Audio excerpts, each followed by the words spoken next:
Welcome, dear one. The sleepy tree is waiting for you. Oh, settle in wherever you are. Whatever the day has brought, tonight you arrived in a place where time slows down and the wind carries stories like secrets from long ago. The branches above you, they're old and wise, and they know you've come with a full heart. Now let us take a breath. A big breath, one as ancient as the stars.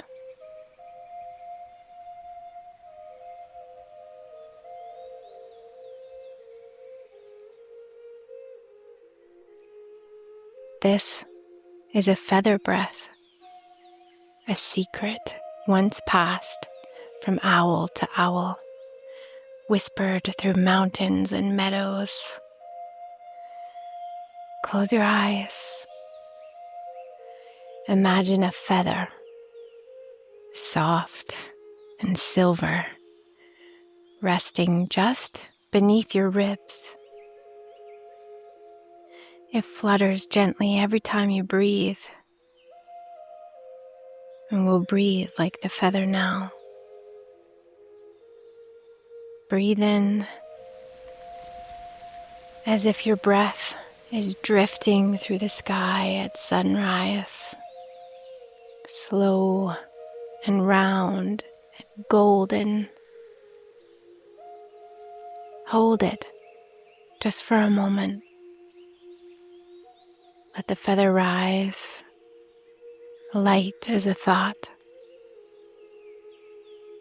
And now breathe out as if you're sending the feather off on a journey through the trees, across the quiet earth. One more time, together. Breathe in the warmth of sun on feather.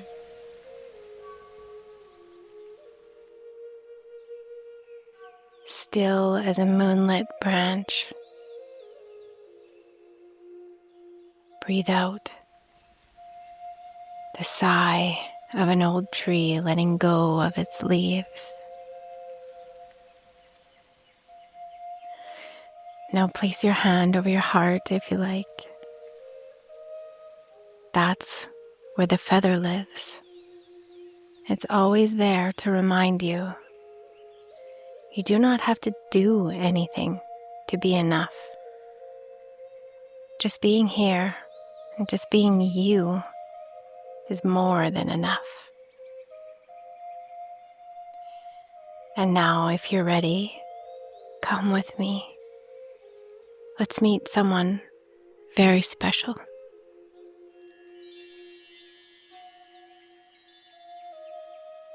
Her name is Ellie.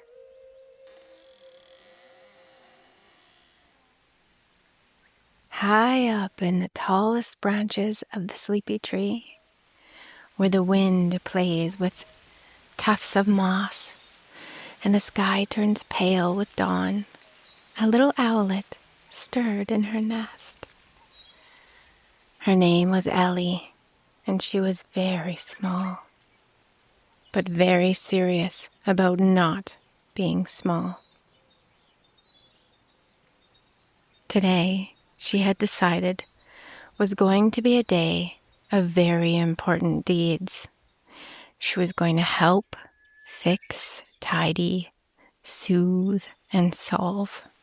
And she would do it all before breakfast. Because that's just who Ellie was. She was the kind of owlet who picked up acorns that squirrels had dropped, even if the squirrels hadn't noticed. She was the kind of owlet who worried about whether she was blinking too loudly during nap time. And she was the kind of owlet who wanted so badly to be good that sometimes she forgot how good she already was.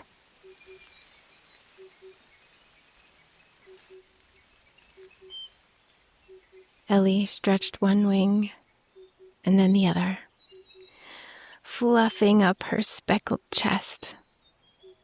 Her feathers were the color of toasted marshmallow, with tiny flecks like stars sprinkled across her back. Her round golden eyes blinked twice. She was ready. Well, almost ready. She reached beneath her nest, tugging out a little scroll made from birch bark and tied with a thread of spider silk. On it, written in careful, owlish scratches, was Ellie's list of important things. Number 1, help Fern find her lost pine cone. 2, remind the field mice that it's nap day. 3, clean up the mushrooms around the creek because they look messy. 4, ask Oona if I'm being helpful enough. 5, don't mess up anything. 6, remember to be extra kind. 7, smile, even if I'm sleepy. She sighed. Not a sad sigh, just a tiny one.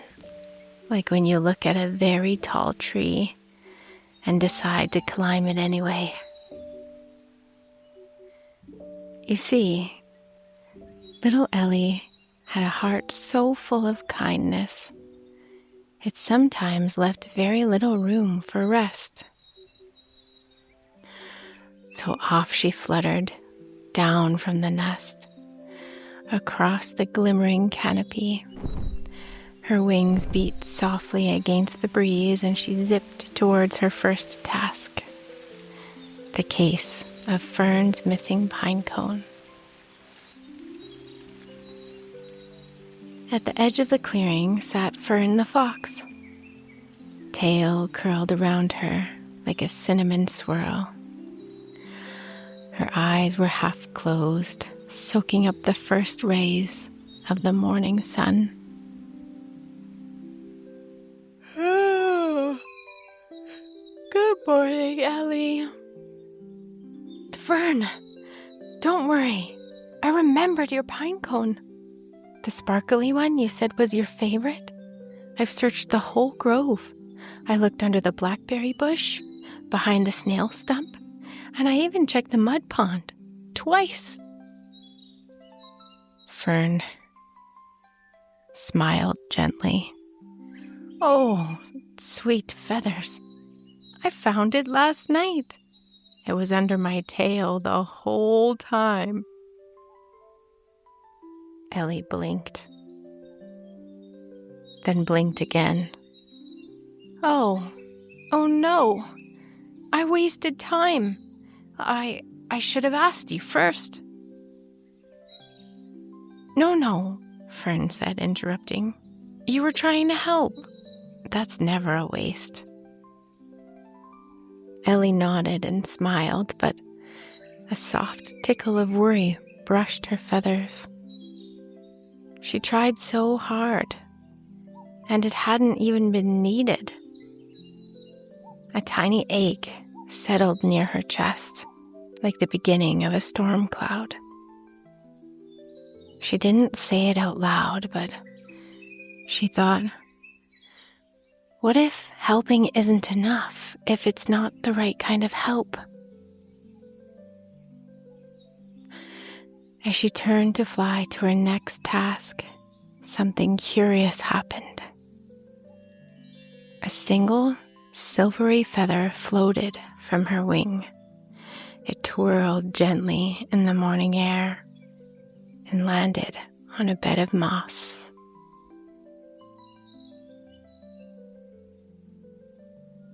After leaving Fern, Ellie zipped towards the creek.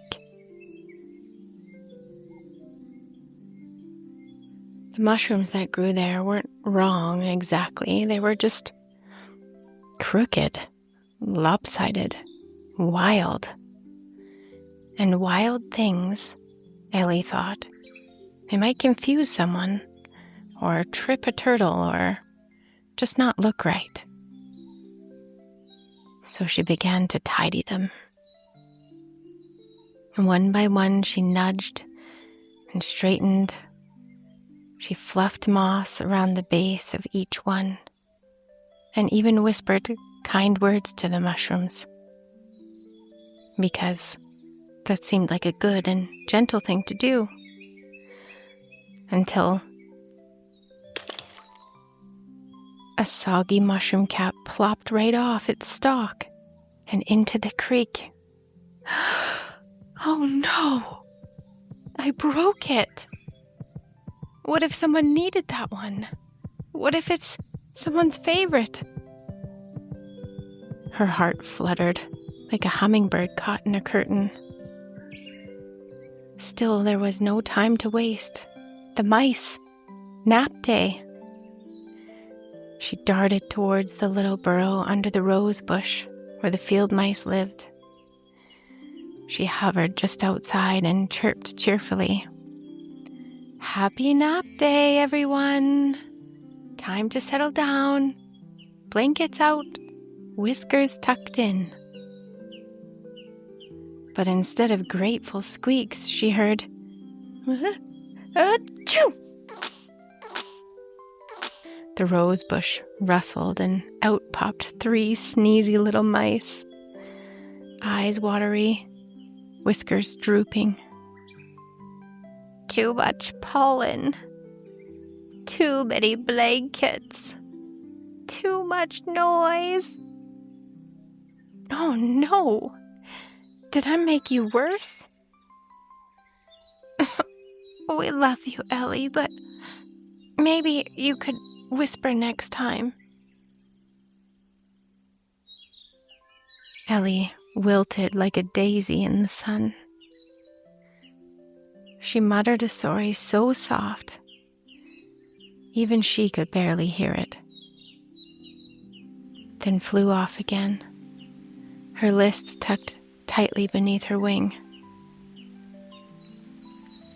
And once again, another feather slipped loose. It twirled in the air behind her, catching the light. A second worry feather.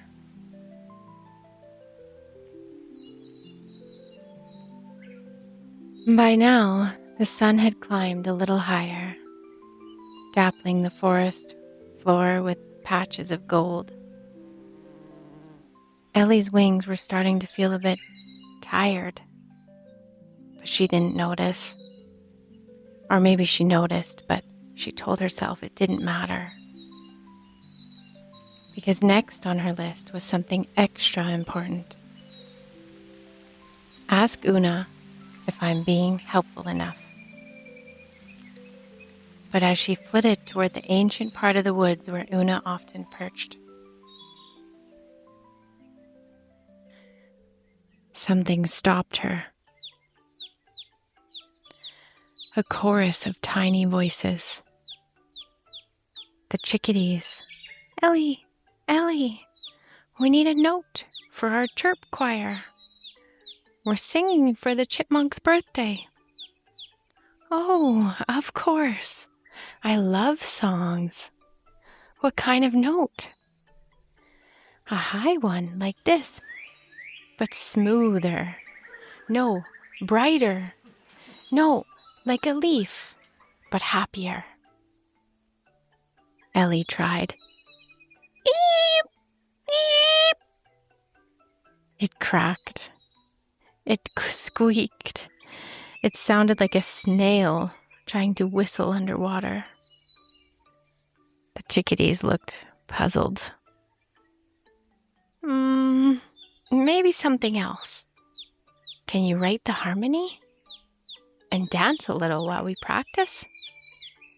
And carry the rhythm nest? Yes, Ellie nodded. She twirled, she hummed, she flapped. She held the nest on her back while trying to whistle and wiggle her talons in rhythm. And that's when her wing gave the tiniest tremble.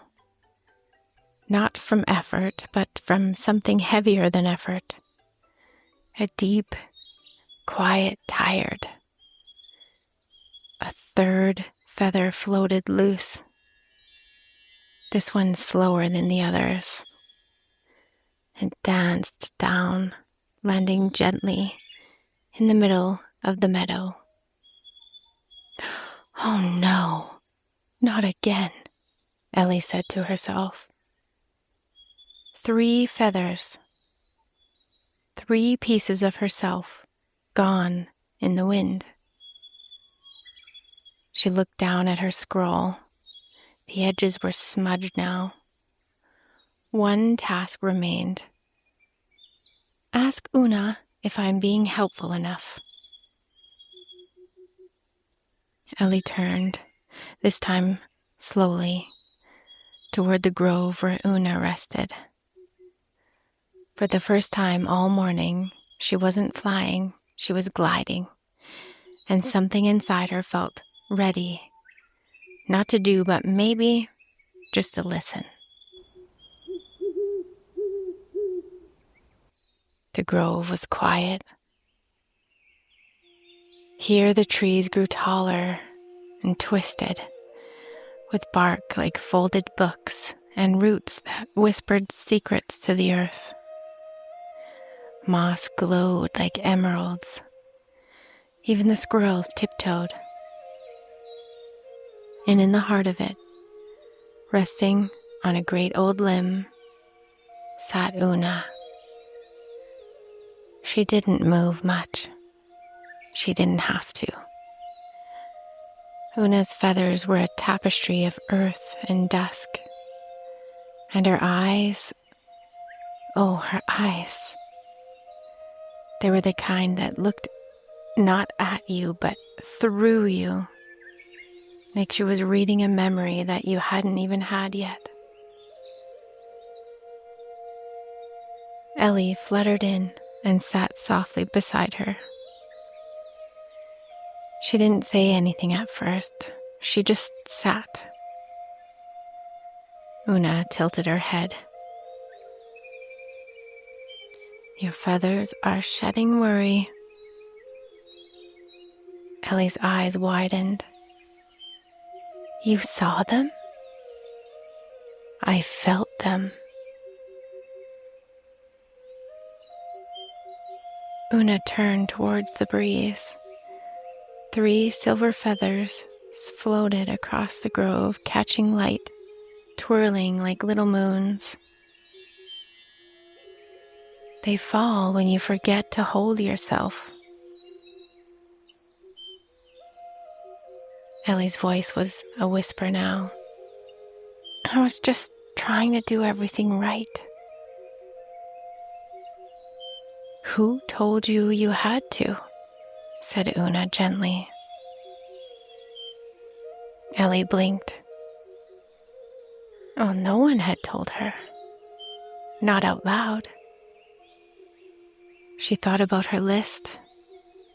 The acorns, the mice, the mushroom. The chirp choir nest balanced on her back. What if I don't help? What if I'm not good? Oona didn't answer with her words. Instead, she opened one wide wing, slow and sweeping, and gestured to the world around them. Does the tree try to be good when it grows? Does the moon try to be kind when it glows? Does the wind try to be helpful when it moves the river? Ellie said nothing, but something loosened. You are not here to be perfect. You are here to be present. Then there was silence. The kind of silence that heals. And in that silence, something changed. Ellie didn't feel fixed. She felt seen. She didn't feel finished. She felt held. And as she breathed slowly, deeply, no feathers fell. And for the first time that day, she had not done a thing, and she had lost nothing.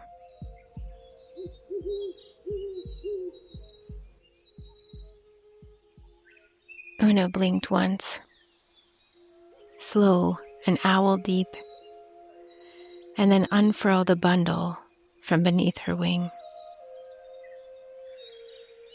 It was a small pouch, woven from a shed snakeskin, moss threads, and cattail fluff.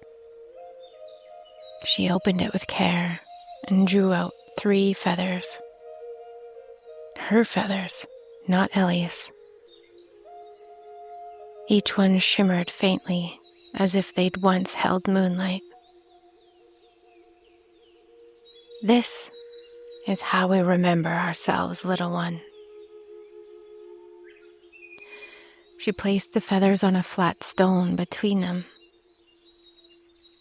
1 for breath, 1 for balance, 1 for being.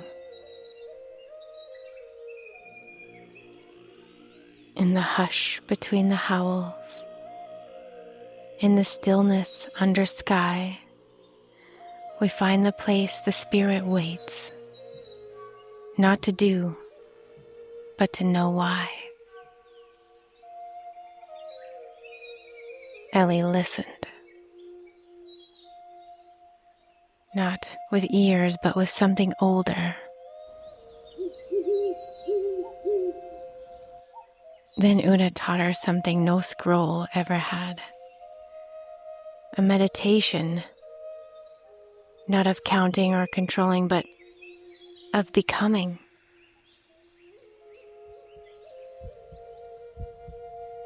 Place your talons or your toes on the earth.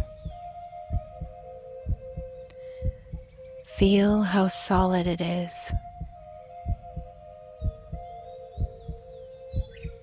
Now close your eyes,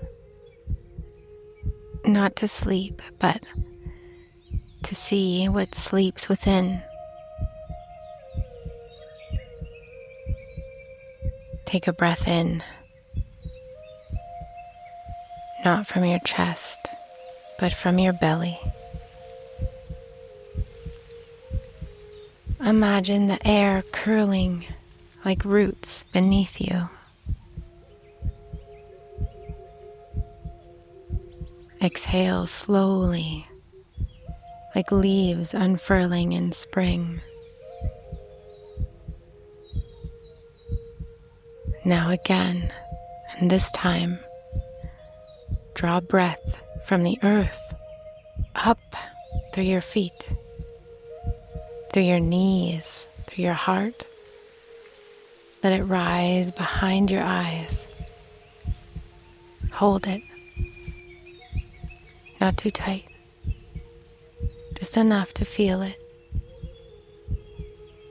Then let it go, back down, back into the roots, into the ground, into the world that knows your weight and holds you anyway. This is the breath of the earth. The breath that doesn't ask you to be anything, only to belong.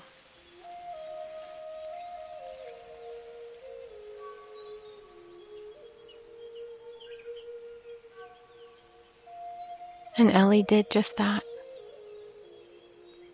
And for the first time in many mornings, she wasn't checking her scroll or fixing a mushroom or carrying someone else's song.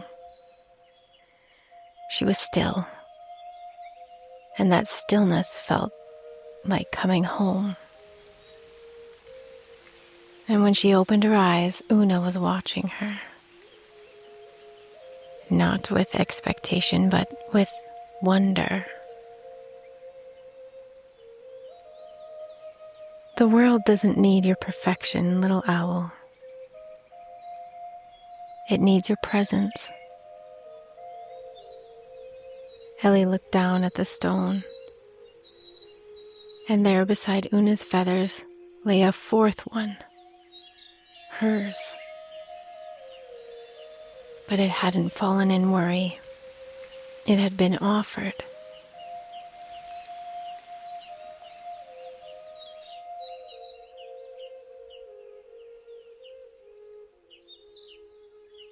Oona wanted to tell a story.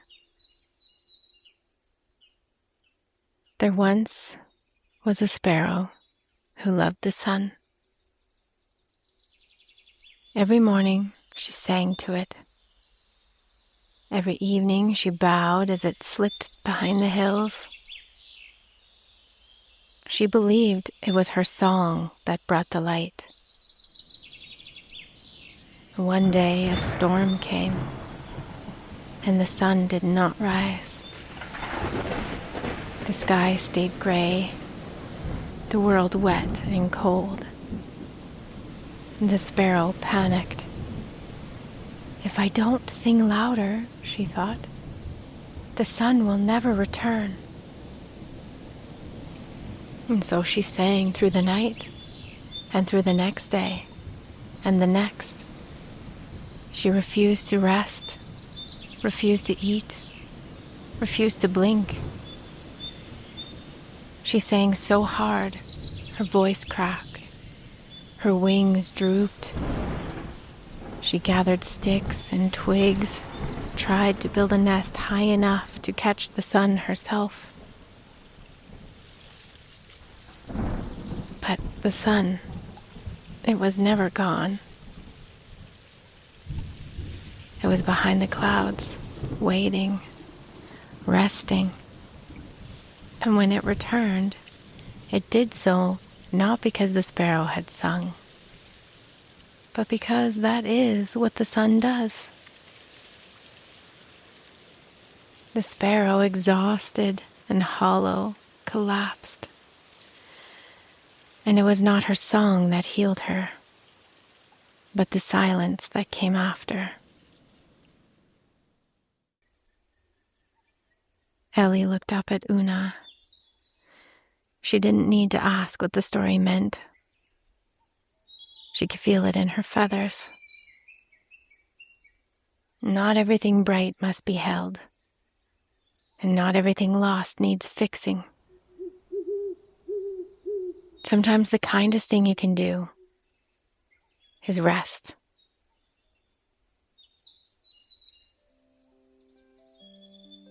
Ellie walked instead of flying out of the grove.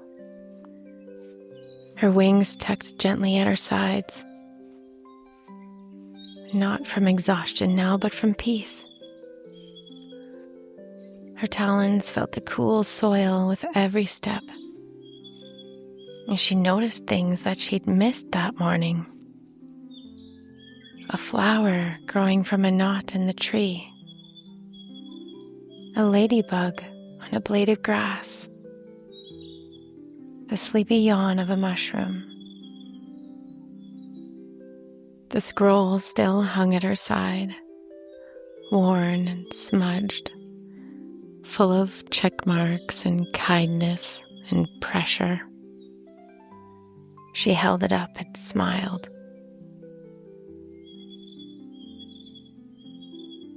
It wasn't a triumphant smile or a look what I've done smile, but the kind of smile you give a beloved object that's done its job and it can now be released.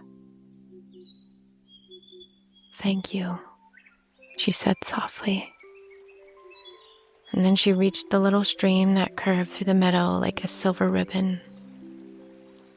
She crouched low, letting the scroll brush the surface of the water. And the ink didn't disappear right away. It blurred, curled, and danced. The words, "Fix the mushroom, cheer the mice, carry the song," they drifted off like tiny boats. And when she let go, the paper floated downstream, no longer heavy with have-to-dos, just light and just free. And wouldn't you know it, at that very moment, a leaf floated down and landed gently on her head. A crown for a little owl who had remembered something very, very old. That just being is enough.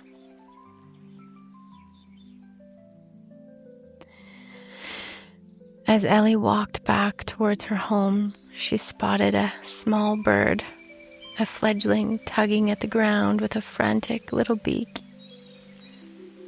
She was a tiny sparrow hopping back and forth, eyes wide with determination. "I've got to find the perfect spot," she muttered to herself.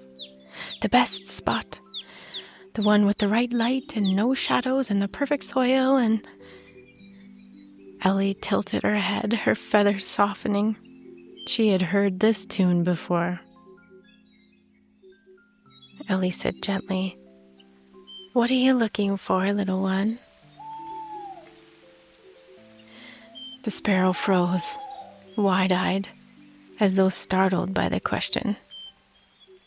And she puffed out her chest proudly. "A perfect place to build my nest. It needs to be the best. Not too high, not too low, and it must be safe from storms, and the other birds must see that it's the best one. If it's the best, I will be the best." Ellie blinked, and in that moment something warm and familiar stirred in her heart. She remembered how hard she worked too, how much effort she put into being perfect.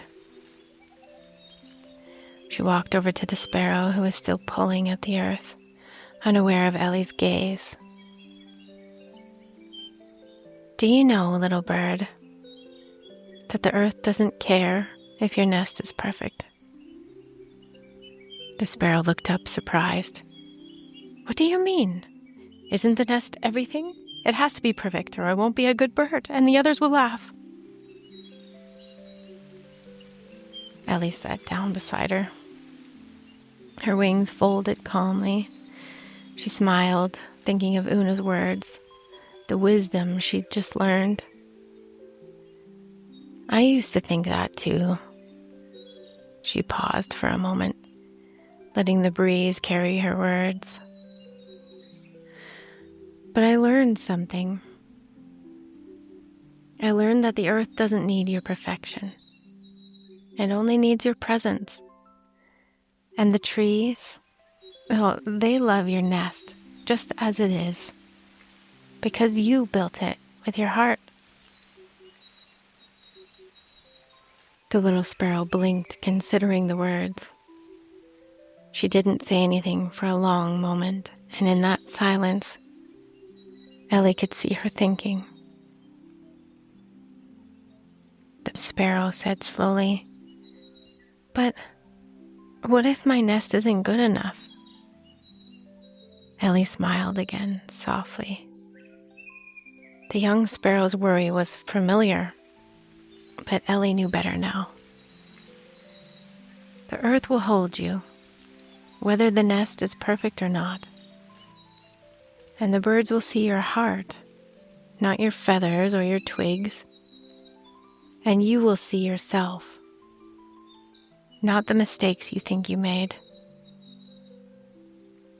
The sparrow's little beak opened and a slow, surprised smile curled around her face.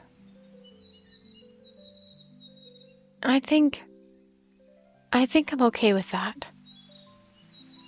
Ellie nodded, her heart feeling light. You're more than okay. You are already enough. The sparrow fluttered her wings, and Ellie could see the shift, a softening, a letting go. And the little sparrow flew off with the lightness of simply being instead of the weight of perfection on her wings.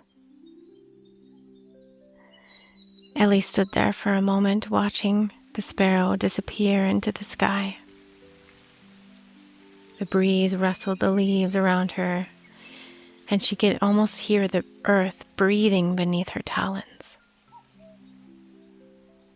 For the first time in a long while, Ellie felt completely at home in the world, without having to earn it.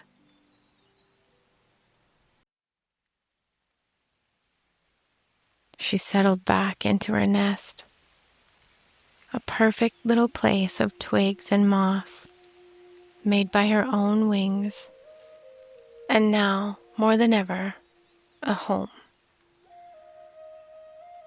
As she closed her eyes, the night sang its quiet song around her.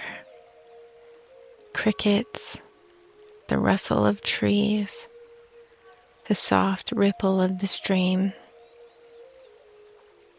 Her wings were relaxed, no longer holding the weight of a scroll.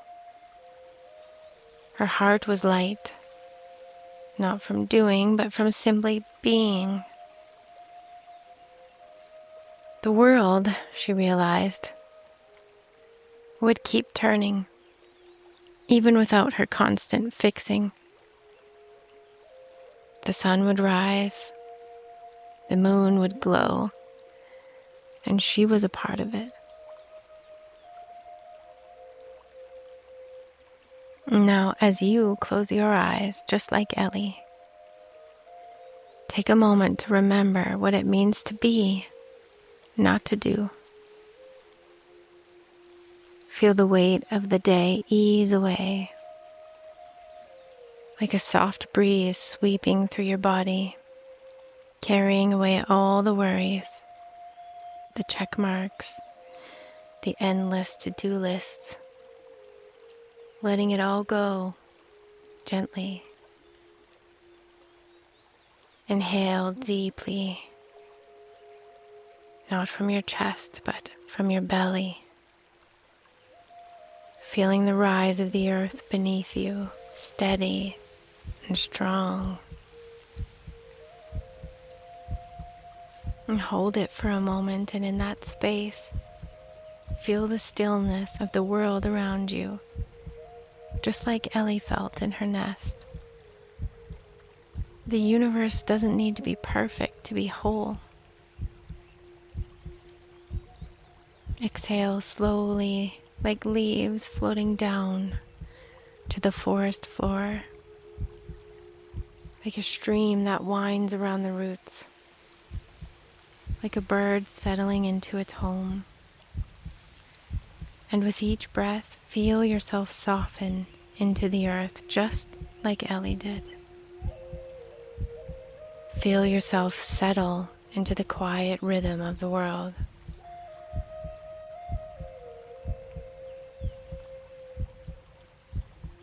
Remember Oona's voice. Not everything bright needs holding. Not everything lost needs fixing. Sometimes the kindest thing you can do is rest. And so as Ellie rests, we rest with her. In this moment, there's no need to do anything but breathe and be. Let yourself sink deeper into the stillness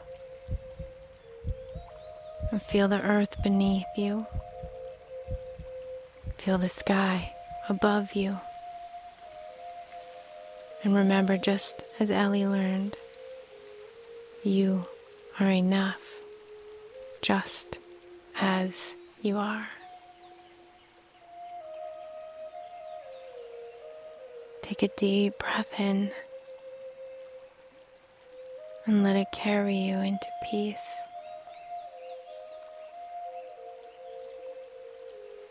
And when you're ready, you can gently open your eyes again, bringing with you the calm, the peace, and the wisdom that you are already enough.